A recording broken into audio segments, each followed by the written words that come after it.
नमस्कार square online YouTube चैनले तुम्हारे प्रत्येक स्वागत। आशा करी अधिकांश प्रार्थी तुम्हारा बर्तमाने डब्ल्यूबी एसएससी ग्रुप डी और ग्रुप सी पदर जो वेट कर आछो। अलरेडी शर्ट नोटिस प्रकाशित कर जानिए 16 तारीख থেকে आवेदन प्रक्रिया शुरू होबे, किन्तु 16 तारीखे आवेदन प्रक्रिया शुरू हयनि। तो भिडियोटी सम्पूर्ण देखो, जो आपडेटटी प्रकाशित होयेछे सेटा आमि तोमादेर जानाबो एबं कबे थेके अ্যাপ্লাই करते पारबे सेटाও आमि तोमादेर एई भिडियोते जानाबो। अत्यंत गुरुत्वपूर्ण एकटी भिडियो, तो भिडियोटी सम्पूर्ण देखो। अत्यंत गुरुत्वपूर्ण नियोग, दीर्घ कयेक बछर पर এই পদে নিয়োগের বিজ্ঞপ্তি প্রকাশিত হলো, যেখানে গ্রুপ সিতে 2989টি এবং গ্রুপ ডিতে 5488টি পদ, একটা বড় সংখ্যায় নিয়োগ করা হচ্ছে। আশা করি প্রত্যেকের হাতে সুবর্ণ সুযোগ, মেল ফিমেল প্রত্যেকে অ্যাপ্লাই করতে পারো। পুরোপুরি সরকারি পদে স্থায়ীভাবে নিয়োগ করা হচ্ছে। ক্লাস 8 মাধ্যমিক প্রত্যেকে আবেদন করতে পারো। 16 তারিখ থেকে আবেদন হওয়ার কথা ছিল, আবেদন স্টার্ট হওয়ার কথা ছিল এবং শেষ তারিখও অলরেডি ঘোষণা করা হয়েছিল 31/10/2025, কিন্তু এই তারিখে কোনো নোটিশ প্রকাশিত হয়নি এবং অ্যাপ্লাই কিন্তু শুরু হয়নি। 16 তারিখের পর অনেকেই অনেক কমেন্ট করছে যে ভোটের কারণে হয়তো এই নোটিশগুলো প্রকাশিত হচ্ছে, আদৌ কি এই নিয়োগটি হবে কি না, নানান ধরনের নানান মতামত তোমাদের অনেকেরই রয়েছে।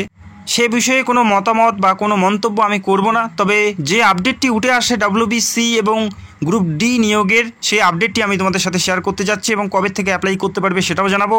এবং যারা পরীক্ষার পুরো সিলেবাস জানো না বা দেখোনি, তো ভিডিওটি সম্পূর্ণ দেখো। আমি পরীক্ষার পুরো সিলেবাস A to Z তোমাদের ক্লিয়ার করে দেবো, যাতে তোমরা ভালো প্রিপারেশন নিয়ে তোমরা পরীক্ষায় বসতে পারো। এবং কোন বইগুলো পড়বে প্রত্যেকটা বইয়ের লিঙ্ক তোমরা ভিডিওর নিচে পেয়ে যাবে, সেখান থেকে বইগুলো তোমরা সরাসরি অর্ডার করতে পারো। পরীক্ষার পুরো সিলেবাস এবং কবে থেকে অ্যাপ্লাই করতে পারবে সেটা জানাবো। এই মুহূর্তে দেখে নিচ্ছি যে আপডেটটি উঠে আসে ডব্লিউবিএসএসসির যে অফিসিয়াল সাইট, সেই সাইটে কিন্তু এই যে আপডেট সেটা কিন্তু উঠে আসছে। তোমরা অন স্ক্রিন দেখতে পাচ্ছ এই আপডেটটি উঠে আসছে, যেটা হাইলাইট করা হয়েছে। তোমরাও এসএসসির অফিসিয়াল সাইটে গিয়ে তোমরাও অবশ্যই চেক করতে পারো। এখানে বলা আছে, it is regretted that the online application for the recruitment of non teaching staff could not be made live from 16/9/2025 as notified yearly. The details advertisement and the online application facility will be notified activated soon. এখানে বলা আছে, দুঃখের সহিত জানানো হচ্ছে যে 16 তারিখে যে নোটিশটি প্রকাশিত হওয়ার কথা ছিল সেটা কিন্তু প্রকাশিত হয়নি। খুব তাড়াতাড়ি প্রকাশিত হবে এবং খুব তাড়াতাড়ি তোমাদের জানানো হবে। তো এখানে কিন্তু পরিষ্কার এটাই উল্লেখ করা আছে, কী কারণে প্রকাশিত হয়নি সেটা কিন্তু এখানে উল্লেখ করা নেই। তোমরা চাইলে অফিসিয়াল সাইট ভিজিট করে তোমরা দেখে নিতে পারো। তো খুব তাড়াতাড়ি তোমরা বিজ্ঞপ্তি দেখতে পারবে। এই মাসেই তোমরা অনলাইনে অ্যাপ্লাই করার জন্য লিঙ্ক পাবে এবং খুব তাড়াতাড়ি বিজ্ঞপ্তি দেখতে পারবে। তো আশা করি তোমরা বুঝতে পারলে এই আপডেটটি এসএসসির অফিসিয়াল সাইটে প্রকাশিত হয়েছে, খুব তাড়াতাড়ি বিজ্ঞপ্তি দেখতে পারবে। তো আশা করি গুরুত্বপূর্ণ একটি নিয়োগ, যেহেতু তোমরা প্রত্যেকে অ্যাপ্লাই করবে সেক্ষেত্রে পরীক্ষার পুরো বিষয়গুলো তোমাদের জানা উচিত, যেহেতু তোমরা পরীক্ষায় বসবে। তো পরীক্ষার পুরো সিলেবাস নিয়ে আলোচনা করছি, ভিডিওটি সম্পূর্ণ দেখো এবং কোন বইগুলো পড়বে প্রত্যেকটা লিঙ্ক ভিডিওর নিচে আছে, সেখান থেকে তোমরা সরাসরি অর্ডার করতে পারো। এবং পরীক্ষার সিলেবাস নিয়ে আলোচনা করছি তার আগে জানিয়ে দিচ্ছি, অফিসিয়াল যে সিলেবাস সেই সিলেবাস অনুযায়ী তোমাদের পড়তে হবে। সিলেবাসের বাইরে পড়ে কোনো লাভ হবে না, গাদা গাদা বই পড়ে কোনো লাভ হবে না। আমি আগেও বলেছি, গাদা গাদা পড়ার কোনো প্রয়োজন নেই। অফিসিয়াল সিলেবাসে যা উল্লেখ করা আছে সেই হিসাবেই তোমাদের পড়তে হবে এবং সেই হিসাবেই তোমাদের প্রশ্ন দেওয়া হবে। বোঝা গেল, গাদা গাদা বই পড়ে কোনো লাভ হবে না। তো পরীক্ষার পুরো সিলেবাস আলোচনা করছি টপিক ওয়াইজ, কোনগুলো টপিক ইম্পর্টেন্ট এবং কোন টপিক থেকে তোমাদের প্রশ্ন আসবে। তো ভিডিওটি সম্পূর্ণ দেখো যারা এখানে অ্যাপ্লাই করতে চাও। ডব্লিউবিএসএসসি গ্রুপ সি অর্থাৎ ক্লার্ক পদে যেটা সিলেকশন প্রসেসের মাধ্যমে নিয়োগ করা হচ্ছে, প্রথমে থাকবে রিটেন টেস্ট 60 নম্বরের, রিটেন টেস্ট থাকবে 60 নম্বরের এবং একাডেমিক কোয়ালিফিকেশন 10 নম্বর, কম্পিউটার টেস্ট 15 নম্বর এবং ইন্টারভিউ 10 নম্বর। তো আজকের এই ভিডিওতে কথা বলবো রিটেন এক্সাম 60 নম্বরের কী কন্টেন্ট তোমাদের পড়তে হবে বা কোন কোন বিষয়গুলো পড়তে হবে এই লিখিত পরীক্ষার জন্য, সেটা নিয়ে আলোচনা করছি। এই পরীক্ষায় পাশ করার পরেই তোমরা পরবর্তী লেভেল বা পরবর্তী ধাপের জন্য তোমরা যেতে পারবে। তো এই পরীক্ষা অত্যন্ত গুরুত্বপূর্ণ সিলেকশনের জন্য। তো এই পরীক্ষা যথেষ্ট ভালো প্রিপারেশন নিয়ে তোমাদের দিতে হবে আর অবশ্যই সঠিক পদ্ধতিতে তোমাদের প্রিপারেশনটা নিতে হবে। তো ভিডিওটি দেখতে থাকো। রিটেন এক্সাম 60 নম্বরের কোন কোন বিষয়গুলো পড়তে হবে সেটা দেখে নেব এবং গ্রুপ ডির কী পড়তে হবে সেটাও আমি তোমাদের জানাবো। তো গ্রুপ সির সিলেবাস দেখে নাও, এক্সাম প্যাটার্নটা তোমরা দেখে নাও। প্রথমেই থাকবে জিকে অর্থাৎ জেনারেল নলেজ থেকে থাকবে 15টি প্রশ্ন, 15 নম্বর, প্রত্যেকটা প্রশ্নের মান 1 করে থাকবে। তো জানিয়ে রাখি, জেনারেল নলেজের শেষ নেই, হাজার হাজার জেনারেল নলেজ থাকে, তবে তোমাদের সেগুলোই ফলো করতে হবে, সেগুলোই পড়তে হবে যেগুলো এই পরীক্ষায় আসবে।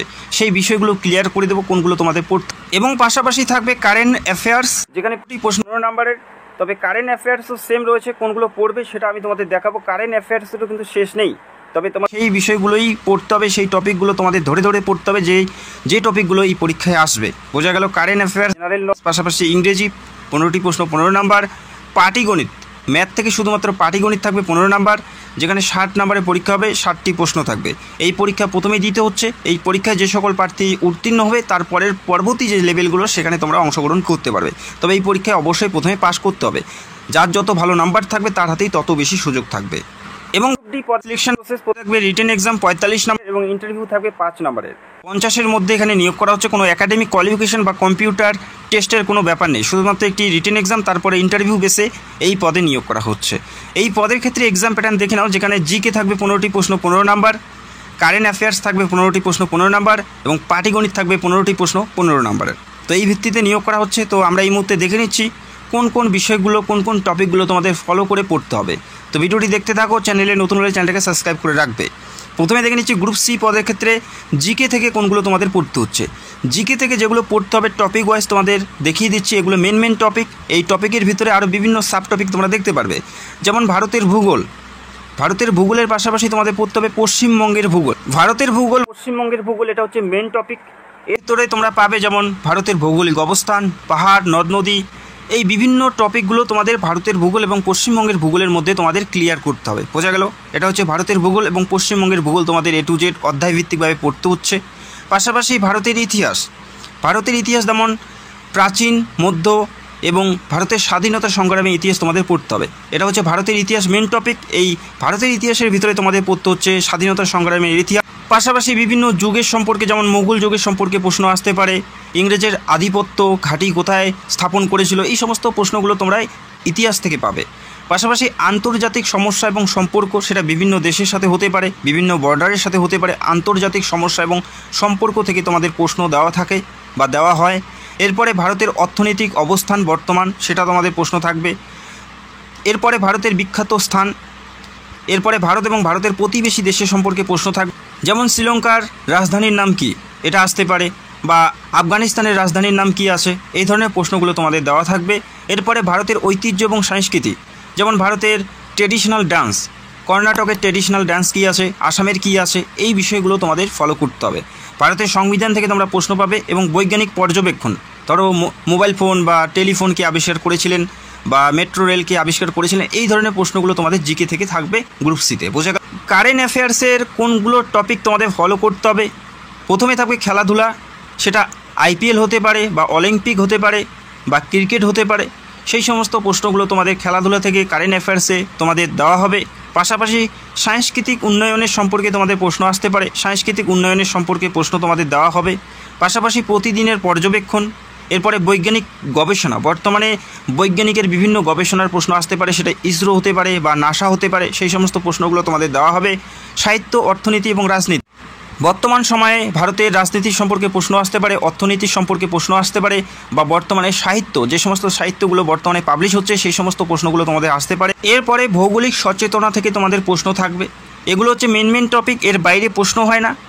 এর আগে যে রিক্রুটমেন্টটি হয়েছে, যে নোটিশটি প্রকাশিত হয়েছে এক্সাম সিলেবাস, সেই ওয়াইজে কিন্তু পরীক্ষার প্রশ্নগুলো আসছে, এর বাইরে কিন্তু কোনো প্রশ্ন হয়নি। তো মেন টপিকগুলো অবশ্যই তোমাদের ফলো করতে হবে। ইংলিশ থেকে যেগুলো পড়তে হবে, গ্রুপ সিতে ইংলিশ থাকবে, গ্রুপ ডিতে কোনো ইংলিশ থাকছে না। ইংলিশ অবশ্যই মনে রাখবে, তোমাদের গ্রামার অবশ্যই A to Z ফলো করতে হবে। যেমন ফান্ডামেন্টাল অফ ইংলিশ ল্যাঙ্গুয়েজ থেকে তোমাদের প্রশ্ন থাকবে, গ্রামার, রুলস অ্যান্ড অ্যাপ্লিকেশন থেকে তোমাদের প্রশ্ন থাকবে, sentence structure, error correction, synonyms এবং ভোকাবুলারি, এই কয়টি বিষয় অবশ্যই তোমাদের A to Z ফলো করতে হবে। গ্রামারের যদি নলেজ থাকে সেক্ষেত্রে ইংলিশ তোমাদের অনেকটাই সহজ হবে। এখানে 15 নম্বর থাকছে, গ্রুপ সির ইংলিশ থাকছে এবং গ্রুপ ডিতে কোনো ধরনের ইংলিশ থাকছে না। বোঝা গেল? এটা গ্রুপ সির তোমরা এক্সাম সিলেবাসগুলো দেখলে টপিক ওয়াইজ। এরপরে তোমরা দেখতে পারবে ম্যাথ। ম্যাথে কি থাকবে? ম্যাথে থাকবে লাভ এবং ক্ষতি, সরলীকরণ কৌশল, দশমিক ভগ্নাংশ, লসাগু গসাগু, অনুপাত সমানুপাত, গড়ের অঙ্ক তোমরা দেখতে পারবে। পাশাপাশি সময় এবং দূরত্ব এবং শতকরা, এই কয়টি বিষয়ের উপর তোমাদের অঙ্ক থাকবে। এর বাইরে কোনো অঙ্ক তোমাদের দেওয়া হবে না। এগুলো মেন টপিক, আর সেটা তোমরা এরপরে দেখে নিচ্ছি গ্রুপ ডিতে কোনগুলো তোমাদের পড়তে হবে। প্রথমে জিকে থেকে ইতিহাস পড়বে, জিকে থেকে ইতিহাস পড়বে, অধ্যায়ভিত্তিকভাবে পড়তে হচ্ছে। ভূগোল থেকে ভারতের ভূগোল এবং পশ্চিমবঙ্গের ভূগোল তোমাদের ফলো করতে হবে। বর্তমান জাতীয় সংবাদ, এরপরে ভারতের অর্থনীতি ব্যবস্থার উপর তোমাদের প্রশ্ন থাকবে। এরপরে রাষ্ট্রবিজ্ঞানের মৌলিক বিষয়গুলো ফলো করতে হবে, সেখান থেকে তোমরা প্রশ্ন পাবে। এরপরে ভারতের বিখ্যাত স্থানগুলো তোমাদের পড়তে হবে, ভারতের বিখ্যাত স্থান, পাশাপাশি পশ্চিমবঙ্গের বিখ্যাত স্থানগুলো অবশ্যই দেখে নেবে, জেলাভিত্তিকভাবে দেখে নেবে একবার। ভারতের ঐতিহ্য বা সংস্কৃতি, যেমন নৃত্য হতে পারে, বা বিভিন্ন সাংস্কৃতিক অনুষ্ঠানগুলো হতে পারে। ভারতের সংবিধান থেকে তোমাদের প্রশ্ন থাকবে জিকে থেকে। এটা হচ্ছে গ্রুপ ডিতে। কারেন্ট অ্যাফেয়ার্স কোনগুলো পড়বে? বৈজ্ঞানিক গবেষণা, বর্তমানে যে সমস্ত বৈজ্ঞানিক গবেষণাগুলো হয় সেখান থেকে তোমাদের পড়তে হচ্ছে। খেলাধুলার সম্পর্কিত তোমাদের প্রশ্ন থাকবে। বর্তমান রাজনীতির সম্পর্কে তোমাদের প্রশ্ন থাকবে। সাংস্কৃতিক উন্নয়নের সম্পর্কে তোমাদের প্রশ্ন থাকবে। ভৌগোলিক সচেতনতা, পাশাপাশি প্রতিদিনের পর্যবেক্ষণ এবং অভিজ্ঞতা থেকে তোমাদের প্রশ্ন থাকবে কারেন্ট অ্যাফেয়ার্স থেকে। আর 15 নাম্বার কিন্তু এখানে থাকছে। তো অবশ্যই তোমাদের A to Z ফলো করতে হবে। এই টপিকগুলো যদি তোমরা ফলো করো, আশা করি অনেকটাই তোমরা কমন পাবে। শুধুমাত্র বই পড়লেই হবে না, টপিক ওয়াইজ তোমাদের পড়তে হবে। ম্যাথ থেকে যেগুলো পড়তে হবে, সরলীকরণ, দশমিক ভগ্নাংশ, লসাগু গসাগু, লাভ ক্ষতি, গড়, অনুপাত, সমানুপাত এবং দূরত্ব, এই বিষয়গুলো তোমাদের পড়লে আশা করি তোমরা কমন পাবে। পুরোপুরি অফিসিয়াল সিলেবাস নিয়ে আমি তোমাদের প্রত্যেকটা টপিক জানিয়ে দিলাম। এর বাইরে পড়ে কোনো লাভ হবে না, এর বাইরে গাদা পড়ে কোনো লাভ হবে না। অফিসিয়াল যে সিলেবাস সেটাই তোমাদের ফলো করতে হবে, সেখান থেকে তোমরা কমন পেয়ে যাবে। অত্যন্ত গুরুত্বপূর্ণ নিয়োগ, পরীক্ষা বেশি একটা দেরি হবে না। তো এখন থেকে প্রিপারেশান স্টার্ট করতে হবে। অ্যাপ্লাই করার পর 3 মাস 2.5 মাসের মতো তোমরা সময় পাবে। তো বোঝা গেল। তো এখন থেকে প্রিপারেশন নিতে হবে। যে সিলেবাসগুলো আমি জানালাম সেগুলো তোমরা নোট ডাউন করে সেই হিসাবে তোমরা পড়তে পারো এবং অফিসিয়াল সিলেবাসটি তোমরা ফলো করতে পারো। এবং বইয়ের লিঙ্ক তোমরা ভিডিও নিচে পেয়ে যাবে, সেখান থেকে সরাসরি তোমরা অর্ডার করতে পারো। যদি তোমাদের কোনো প্রশ্ন থাকে অবশ্যই কমেন্ট করতে পারো। তো ভিডিওটি দেখার জন্য অসংখ্য ধন্যবাদ। চ্যানেলে নতুন হলে চ্যানেলটাকে সাবস্ক্রাইব করে রাখবে। Thank you.